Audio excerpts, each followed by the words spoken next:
તો આ તરફ મહીસાગર જિલ્લામાં પણ સાર્વત્રિક વરસાદી માહોલ યથાવત છે। આગાહી વચ્ચે મહીસાગર જિલ્લામાં ભારે વરસાદ ખાબક્યો।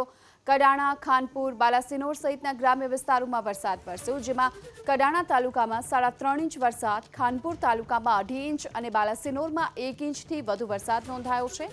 તો આ તરફ લુણાવાડામાં પણ 1/2 ઇંચ અને સંતરામપુરમાં પણ વરસાદી માહોલ રહ્યો છે, એટલે કે અલગ અલગ તાલુકામાં 1 ઇંચથી લઈને વધુ વરસાદ નોંધાયો છે। કડાણામાં 3.5 ઇંચ વરસાદ છે, ખાનપુરમાં 2.5 ઇંચ વરસાદ નોંધાઈ ચૂક્યો છે। તો મહીસાગર જિલ્લામાં પણ વરસાદી માહોલ યથાવત જોવા મળ્યો હતો। બાલાસિનોર અને લુણાવાડામાં પણ વરસાદ વરસ્યો હતો। બાલાસિનોરમાં 1 ઇંચ, લુણાવાડામાં 1/2 ઇંચ વરસાદ નોંધાયો છે। તો મહીસાગરના કડાણામાં ભારે વરસાદના કારણે અનેક વિસ્તારોમાં પાણી ભરાયા છે અને જળબંબાકારની સ્થિતિ જોવા મળી રહી છે। ખેતરો પણ હાલ તો પાણીથી તરબોળ થયેલા જોવા મળ્યા।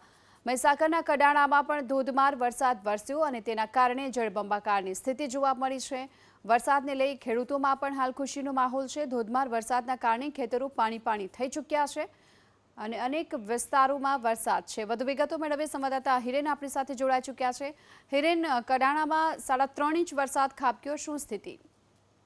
ચોક્કસ રીતે વાત કરવામાં આવે તો મહીસાગર જિલ્લાના કડાણામાં 3.5 ઇંચ વરસાદ જે છે ખાબક્યો છે।